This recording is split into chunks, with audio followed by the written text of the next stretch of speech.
everyone. Welcome to the Spot Real Talk. My name is Tiara. I'm LaWanda. I'm Tiffany. And I'm Ron. And today we are here to talk about Atlanta. The most recent episode was episode, what, 7? 8. 8. Woo! This is going by so fast. Mhm. So we got episode 8 already, and it was titled New Jazz. So you guys hang tight. We'll get started in just a second.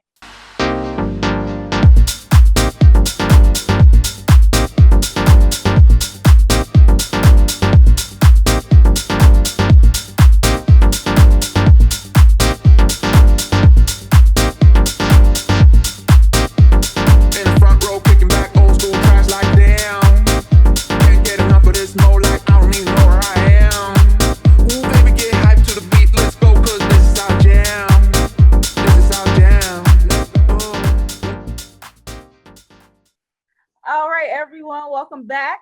We are here to talk about Atlanta, and I know y'all are happy to see the regular cast and crew back. Ern and the boys are back in Amsterdam, and this episode was focused a lot on Paper Boi. So of course Darius then got him into some mess. And I'm like, Paper Boi, Darius is a special breed. He can hang with those exotic drugs and stuff. And the guy at the store tried to warn him about these Nepalese space cakes. He was like, look, Darius looked like he done been there before, but I don't know. You really want to do this. Darius, he said, your friend looks like he's been on the other side before, but you? Yes. Yeah. He has been. And I spent a good deal of the episode wondering, like, did the drugs kick in, or he was tripping. He was tripping. Yeah, he was, because like for a second it seemed like he was unaffected by the drugs. He just seemed like whatever, like he was listening to the little iPod that Darius had given him the playlist. Mm-hmm. And then I started thinking, like, okay, maybe it's kicking in when he seen that rat in the street. I was like, oh, wow, that was gross. Well, what got me was actually just before they went into the coffee shop, he saw himself in the corner of the door. And I'm thinking, is he tripping now? Because I understand an out-of-body experience. I understand deja vu, but these weren't either, because he was in body and yet out of body at the same time, or at least seeing a doppelganger of himself. And I'm thinking, wait a minute. Or it was a tourist, because Darius said, don't be like him. Yeah, don't be like him. And then by the end of the episode, he was like him. Actually him. So I'm thinking, I don't know what it was, but it was interesting enough because he had to take he doubled back on him to look at him. And, I don't know if he saw himself in that guy or what, but a great discussion or tie-in for a discussion, because I just didn't, I didn't get it. I kind of felt like when they were walking after the coffee shop, it was taking effect because he was becoming keenly aware of his surroundings. He was having a heightened experience. Yes. But I think definitely by the time they split, when he was being chased, he was in it then. Yeah, he was. I think that's when he lost touch with this reality at that point. Right, because I'm like, when the boys came up to him and approached him, the fans, but then they started stealing babies and throwing the baby in the air. And I was like, okay, he must be tripping to have seen this. Well, I mean, were they, or were they just that notorious? I mean, they might have been. Listen, what I got from it, he was tripping, but while he was tripping, a lot of his insecurities came out. Like he was experiencing fame. And I think like he wore that hat and everything, and maybe he thought, it was fashionable, but for the most part, he wore the hat too. I think he was trying to conceal his identity. Because, when he was walking around and just as aware as he was of his surroundings, people were aware of him. They were pointing at him, oh, that's Paper Boi. Even when he went to the red light district, even the sex worker was taking pictures of him and stuff. So people knew who he was. So I think, just in his subconscious dealing with the heights of fame. Yes. And I thought it was interesting too when he ran into Lorraine, aptly named after his mother. So she kind of reflects a lot of those same qualities that his mom had. Like she's kind of like a little bit of a busybody and, pointing out things to him about himself. And she kind of told him that the hat, instead of making him, more incognito as he wanted to be, it was actually making him stand out. And I thought it was ironic that she would give him the goofy hat to make it. I mean, I would think that would make him stand out even more. But everybody, a lot of people was wearing that goofy hat. He blended in. But I gotta admit, I thought that hat was kind of, I liked it on him. I wouldn't wear it because it wouldn't look right on me. Okay, so we get you on, Ron. I think she was making a point that a lot of times celebrities will have these stylists that put them in outfits that they may or may not like, but it's supposed to be cool. Yep. And so as an artist, I guess it was like the truth coming out of what he really thought about his situation. Do I even like this hat? And I'm trusting these people who are dependent on me for their opinion. Of course, they're not going to tell me the truth. They're going to tell me something that flatters me. Mm-hmm. That wasn't the only thing she pointed out. Tiffany mentioned a lot of insecurities. She started calling him out on his business. Like, do you know where your masters are and who owns them? And she also mentioned, like, when you're the main breadwinner amongst your crew, a lot of people started mooching. And so we seen that from the jump with Darius. He was saying he was gonna let fate handle it. He ran out of money and he's like, I'm gonna let fate take care of this. I love that. He's on tour because of Paper Boi. I mean, I thought about that, everything being his subconscious because, she questioned like whether Earn should be handling his business, whether you should let family handle the business, about friends. Cause I thought about Darius, I'm like, okay, Darius was tripping too, but he left him. He left him in the street. I mean, and by the time we get to the end, I know we're gonna get there. I mean, Earn found him in the street, and got him together. So I'm like, you think about that. Darius is on tour with Paper Boi. Everything being paid for, and then again, he was also on the stuff. So no telling what type of state he was in. However, he left him in the street. Yeah, and that's not smart to leave the breadwinner and you don't know where he is and in what kind of state he is. In a strange place. But I look, I want Paper Boi to let Lorraine come out and play a little more. I like Lorraine.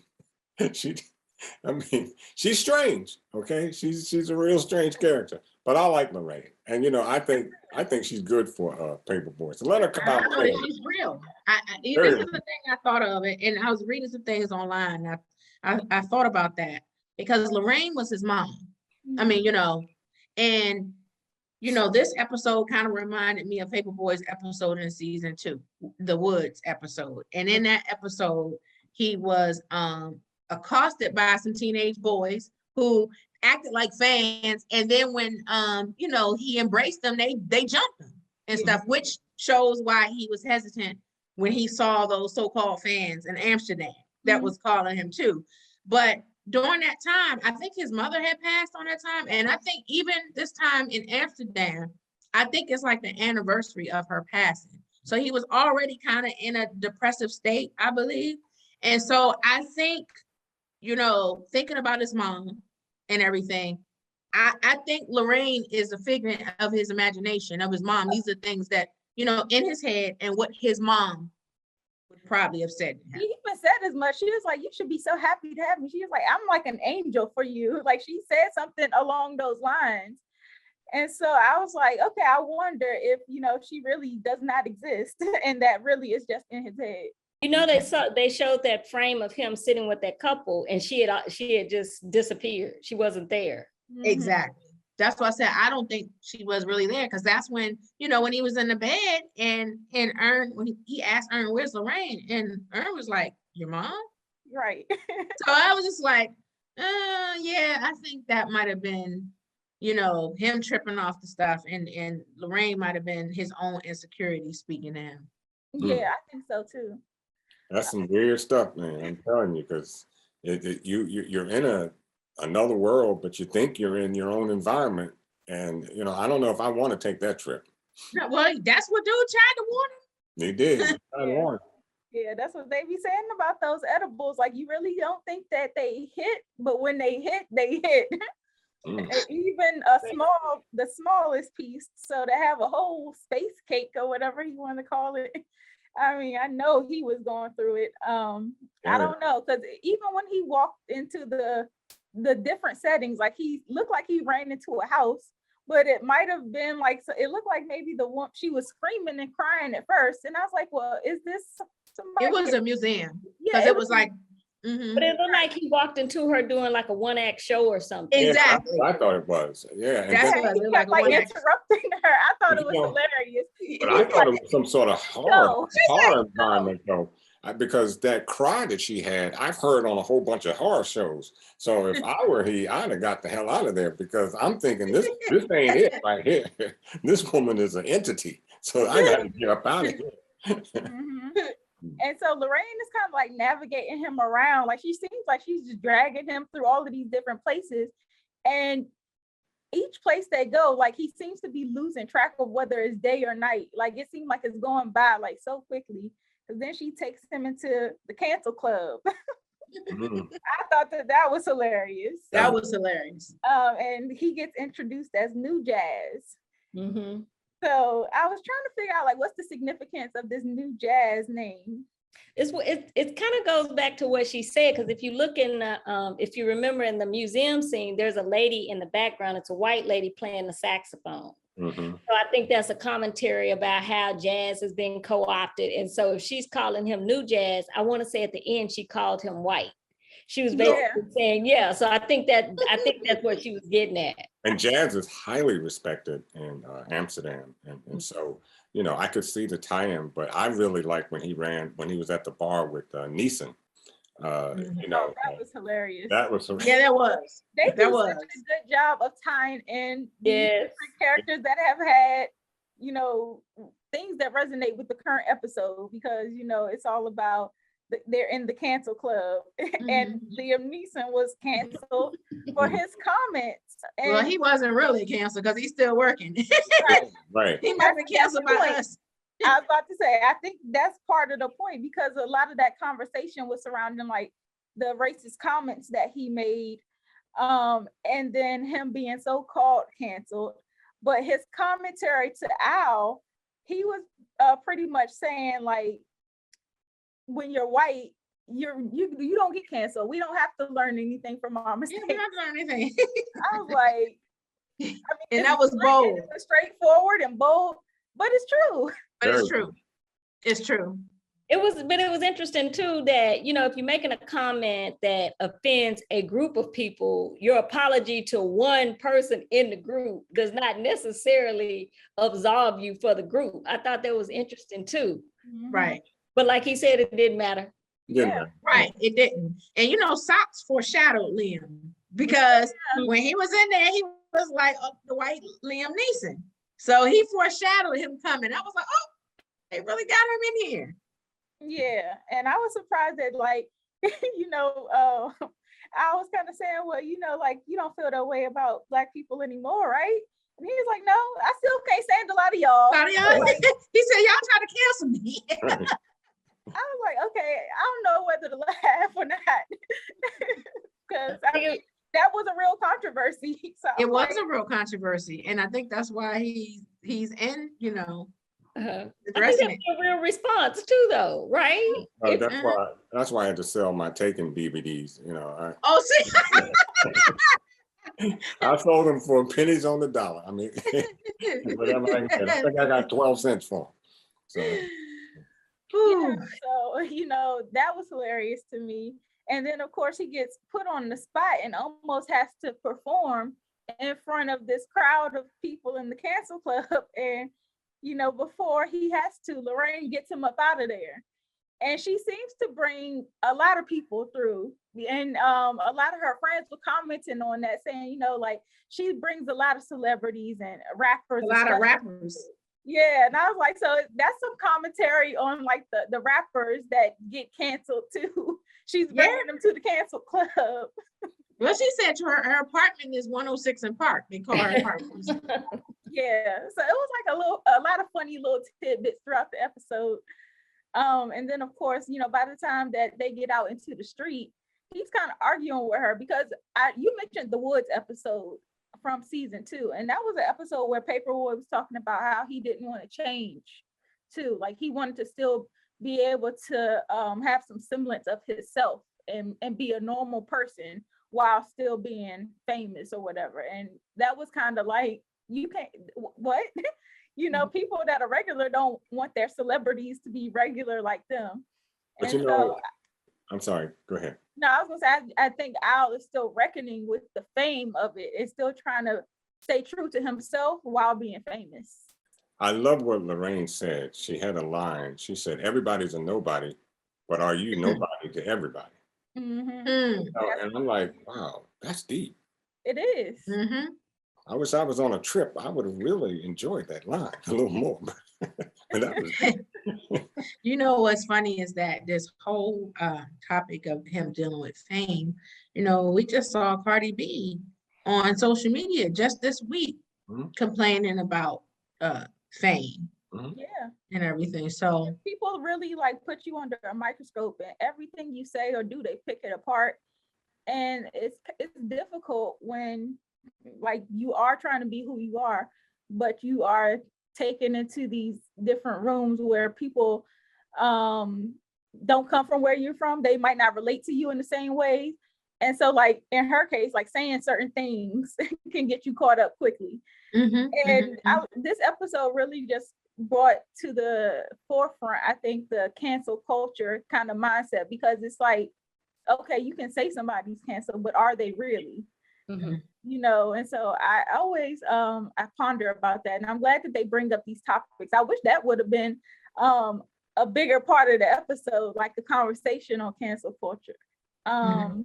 Also the fact that people want a piece of you and they demand things from you, and you can be canceled for that. Because if you think about it, they were going to invite him on stage without asking him. Without asking him. Yeah. And the kids at the beginning of the episode were about ready to like beat him up. They were chasing him through the streets because he didn't stop for them. So I was like, it really is demanding for people to want so much of you as a celebrity. It made me...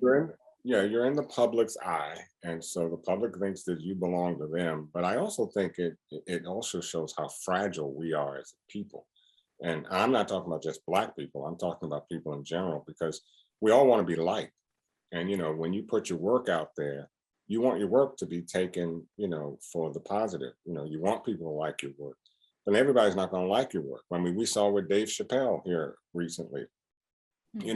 As funny a guy as Dave is, what his jokes are like. I don't understand folk who know the artist, but you go to the show and you do something as ignorant as this gentleman did, and suffered a heavy consequence for it. So, as Paper Boi, being the artist that he is, he wants to be liked. He wants everybody to approve, to love his music and so forth. But it's not the case. People are going to be what they are. And that's what I liked about Lorraine, because she centered him in a sense to let him know that, that Chanel hat that you're wearing ain't it. That's for women, not for you, So I don't know. I really got a lot out of this show, more so when I saw it a second time. At first time, I had to kind of go, watch. I started to understand the dynamics of the show, more or less what it's really trying to tell me. And by the end, it seemed like Lorraine had control over Paper Boi. Like she was like, you can't move, you can't even feel your legs right now. And then he couldn't feel his legs.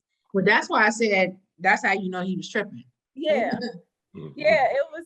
It kind of made me think of like Get Out when she was like, "Now sink." Yeah, so I was like, it was reminiscent of that. And of course, he was in the streets, laid out, crying, thinking he's paralyzed, just like the guy he seen at the beginning of the episode. And so, I mean, I don't know if there's a conversation to be had there. What I thought was interesting about that is that like the significance I think of the goof he had is like, if you look into the history of that character, I think it was originally created kind of as a caricature that mocked Black people, Black men, to almost make them seem like an imbecile or goofy.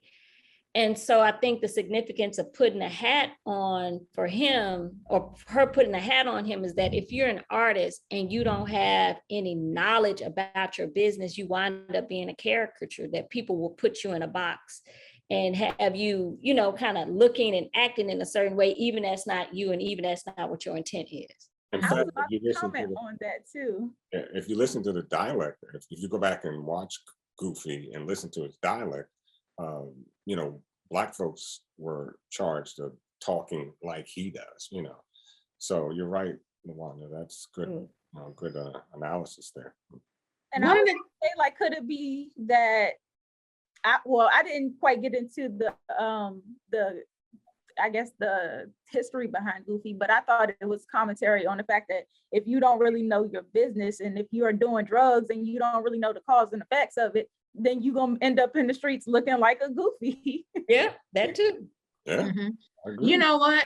My thoughts on him being in the cancel club, I was wondering if that was in the back of his mind because of that commercial that they had done for white fashion. Because I was like, he had a whole idea to help the community with his commercial, and they, you know, gentrified, and as he said, all lives matter, his commercial. So I wonder, like, if he felt guilty because his narrative was hijacked, and maybe thought like, man, I could possibly be canceled by my community behind this, you know, or whatever. So I was wondering if that kind of led him to that cancel club situation. Yeah, that's a good point too.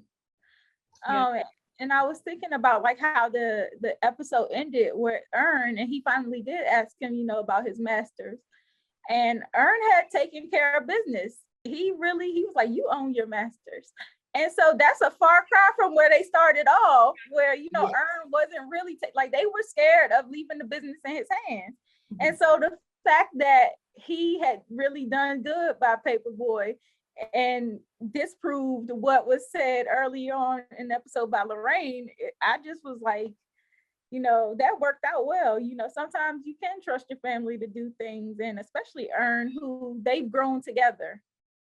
I'm proud of Ern. However, I was reading some chatter online, and the chatter online on social media was questioning, like, was Ern telling him the truth? Like, did Ern say that just to appease him? Like, yeah, you own your masters, or did he really do it? So, what do you guys think? I wonder if he followed through. I think he really did. That's what I believe. They remind me of a new rendition of the Three Stooges, in the sense that not like the Three Stooges, but another type of rendition. You got Ern, who seems to be very intelligent, knows how to handle the music business, or at least this is how we've seen it. But he's new, though. That's what I'm saying. Yeah, he's new to it. He's new to it, but so far what he seems to have done is straight up right on, which is what it's, you know, which is what he should be doing. And then you got Paper Boi, who is streetwise, you know, a lot of good common sense, but, you know, that's about where it stops. And then you got Darius, you know, my man Darius, you know, who is always on a trip, whether it is forced or induced or not. Darius is on a constant trip. He is. He is gone all the time. He just knows how to get back when he needs to get back. Yeah, and every once in a while he'll pop out with a nugget of wisdom. Exactly. He'll say something. He'll be like, that was really profound.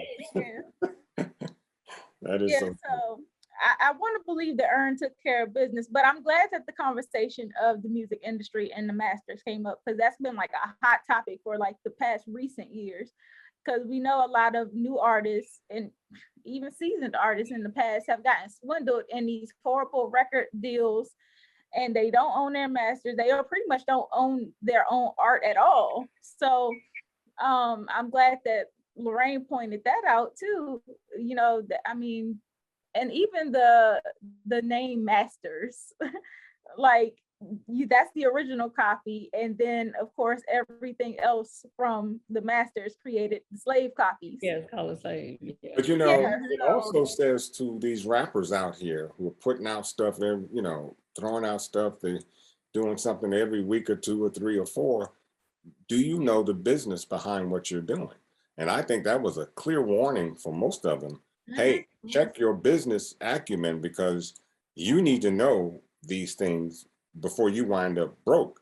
Because what we see with most rappers, they got money and they're throwing it in the air. They're acting like, like money is no object and they'll always have it. But you need to go and check your, whoever's taking care of your business structure, you need to go find out what's going on. And in fact, Paper Boi was doing just that the first episode of the season. He had that stack of money, throwing it in the air. Yeah, like it'll always be there. That is not the case. Like I said, I thought it was the subconscious talking to him about, having his affairs in order, and also the people around him being solid. And I was telling my son, watching, I was like, you know what? By the end of the season, I feel like it might be heading in a direction that Paper Boi may be making some decisions about his circle. Because, Nipsey said in the victory lap thing, the circle getting smaller, everybody can't go. So I'm wondering, like, okay, right now, Earn is proving himself, it seems. But Darius is looking like a hanger-on or whatever, like an interloper, kind of. I mean, that's his boy. But so I'm wondering if, especially being left out in the street like that, if he's gonna start, because he was looking frustrated when he had to pay for the space cakes and stuff. Like, so I'm feeling like he might get to a point and be like, you know what, Darius? Yeah, I think leaving him high like that is I think you gotta check him. Yeah. Check him. Yeah. Yeah. Because otherwise, let me ask you though, T, because you have a son that's a rapper, but I know you handle his affairs, so I know he's not going to be shortchanged. Well, did he see the episode? What did he think about it? Yeah, he liked the episode. We were talking about that because we had the same discussion about the masters and intellectual property and all of that. Very important. Stay on stuff. Yeah. And like you said, I was wondering about Earn too, if Paper Boi is happy with his management, because of course we keep mentioning the Woods episode, but it was important because he had the girlfriend she wanted to be his girlfriend at the time, but she was questioning like why Earn wasn't doing certain things for him and why he wasn't getting a lot of the things like the perks and the free stuff. And even as far back as last episode, we seen in White Fashion where Paper Boi was asking for all the free stuff, but Earn wasn't really doing. He was taking care of the business side and handling the money and the budget. But in terms of getting him perks and I guess brand deals and things like that, I think that just kind of fell into their lap with that White Fashion episode where he got added to the board. So I wonder if he truly is happy with his management, and if that episode now caused all of this doubt and now he's thinking about it. He was going to fire. Remember the end of season 2 before the tour, he was getting ready to fire Earn. The only reason why he kept Earn was because, remember what's it called, had the gun. The gun made it to the airport and stuff. And so he covered for him. I mean, so I think that's the only reason why that didn't go down like that. And that's why I wonder too, when we talk about Earn, because for the most part, like we said, Earn is trying to handle his business, but he's still new to the industry. So is it reasonable to believe that he, as new as he is to the industry, and even though he's smart, that he was able to negotiate the masters? And I'm not saying he didn't. It makes you think, because if you think when Earn stepped in kind of with that attitude, when he was helping him almost with the mindset that he would. And if you think about it, Paper Boi was always he was kind of popping in the streets. Yeah. So he would have leverage to own his own masters at that point, because he was already popping in the street. So it's kind of 50-50. I thought about that too. It was the way he said it. Normally Earn kind of gives himself away when he was shaky. he sounded kind of sure, but that doesn't mean anything. He did sound sure and stuff. And that's what I said. I hope that he was telling the truth, because I felt good about it. I was like, oh, okay, he found him, he cleaned them up, which is Darius is still nowhere to be found, but Ern cleaned them up, his room temperature, water in there. He was like, I'll heat the food up if you need it and stuff. So Ern seemed really on point, and it just was a clear distinction between him and Darius in this episode. And I just feel like that's getting ready to come to a head. But there's always a saying, trust but verify. So you can believe Ern as much as you like, but there comes a point in time where you got to say to Ern, okay, we need to sit down. Let me see the contract. Yeah. It's gonna be in the paperwork. Yeah, Right. it's gonna be the works. And let's see where we are. So trust but verify, guys. Right. And I wonder what at the beginning of the episode they said they were going off to do something separately, so the Ern couldn't know about it for insurance purposes. And I wonder what their original plan was. Oh, I think that was the getting high thing. Were they always planning to get high? Because he sent them to the, well, he was supposed to be sending them to the spa. Right. So. Right. You think about it, Paper Boi could have got into a lot of mess. I mean, you're walking down that red light district high. I said the same thing. I said to my son, I was like, he's laid out in the street. I said, what if paparazzi took a picture of him laid out in the street high like that? That would have been all over the news. That would have been a PR disaster. Or the chick that took the picture of him. I mean, that's not a good, that's not a good look. Even though the red light district, a lot of people go to Amsterdam for the red light district. Oh yeah, it's right. Good. So I don't know, but him laid out in the street, looking, that would have been on covers. That would have been, that would have been a PR disaster. Anybody know how much a flight is to Amsterdam? Oh, see. I just thought I'd ask. Place I've never been, So. Well, I enjoyed this episode overall. I think it was pretty good to see what's going on with the crew now that they're back onto the main cast. But next episode, I swear I had to double take, because when they showed the preview, it looked like a man was preaching or something, like he was in the pulpit or something. And I was like, is that Kevin Samuels? And lo and behold, it was. And unfortunately, he passed away yesterday as well. So I was like, that's kind of crazy coincidence type situation. It is. So his mother confirmed the death. It's sad. People have varying degrees of likes and dislikes about Kevin. But I have to give it to him as a brother who made, millions doing what he thought was something that needed to be brought to the forefront, it's 50-50. So I'm looking at Luanda. I'm looking at your face and stuff like, Look, let me put a disclaimer here. R.I.P. My views and opinions. That's all I gotta say. My views and opinions are no. It is cool. It is. Look, I'm not gonna speak ill of the dead. Yeah. Well, I didn't agree with a lot of I'm paying attention to Luanda's look, so I'm going to shut up right about now, so I make sure that I stay on the good foot. But R.I.P. and condolences to his family. Yeah. So it looks like next week we'll be getting that episode. We'll see whether it involves the main cast or not. So yeah, overall, I'm enjoying the season. We're winding down. We only have 2 episodes left. So this is coming to a head. And I wonder, by the end of the season, like I think you mentioned earlier, Tiffany, like where are they going to be at? Is everybody still going to be intact? Are friendships going to remain? Who knows? My son thinks that Darius is messing with Van.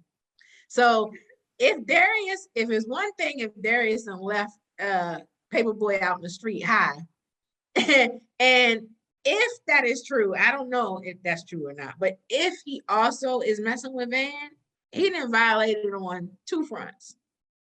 I just can't see it. I don't know if I can see that happening. I hope not either, but she does bring his name up a lot. I mean, they were hanging. they're not together. And so why would that be such? That's the homie. You do not do that. Well, these rules and regulations for dating. No, man. You don't. That's a code. That's a code. We have That's had a this code. discussion before, you know. Not the baby mama. Baby mama. That's Ernest her child's father. Yeah. And Darius is his boy. So yeah, that would be a violation. And then you on tour with them, like that would be a violation. And I don't know if that's so. That's just something that we throw out there. Time will tell if that's the case or not. Takes two to tango. And Darius, like we said, is on a constant high. So you almost have to forgive Darius for whatever he does, because both feet aren't always on the ground at the same time. And speaking of Van, I want to know where she's been too. Like, how do you? It seems like a lot of people are just roaming over Europe solo. So like, I hope that wherever she is, she's safe. But she seemed like she is definitely going through something, as we've seen in previous episodes. So I hope that by the end of the season, we get to the root of whatever she's dealing with. So, you guys got anything else you want to add before we close out? No, they could have left the rat out. That's my only complaint. Oh yeah. I still don't understand that, but okay. You can do without the rodents. Yeah. Okay. Well, I want to thank everyone for watching. Please make sure you drop down in the comment section and let us know what you thought about this episode. Please also make sure you are subscribed to our channel. Click the like button and the notification bell so you get alerted whenever we post. We are also on Instagram, Twitter, Facebook, TikTok at The Spot Real Talk, so you can give us a follow there as well. And anybody else got anything? All right. So thanks again for watching, and we'll see you guys next time when we come back for episode 9. Yeah, what's up with it? Do it cause I love it and I stuck with it. We ain't with the subbing in the cut with it. Please none of the talks, I heard enough of it. Like, what you gonna do? Where you at? Who you with? You ain't really about this, don't talk about it. Really on the move, on the map, never slip. Keep your hands to your lips, don't talk about it. Real eyes, real lives all the time. Stand on it, if we said it, we don't walk around it. Loose lips, sink ships, red cup, blue strips, new phone, who this? No, we don't allow it. Really on go, I don't know what's up.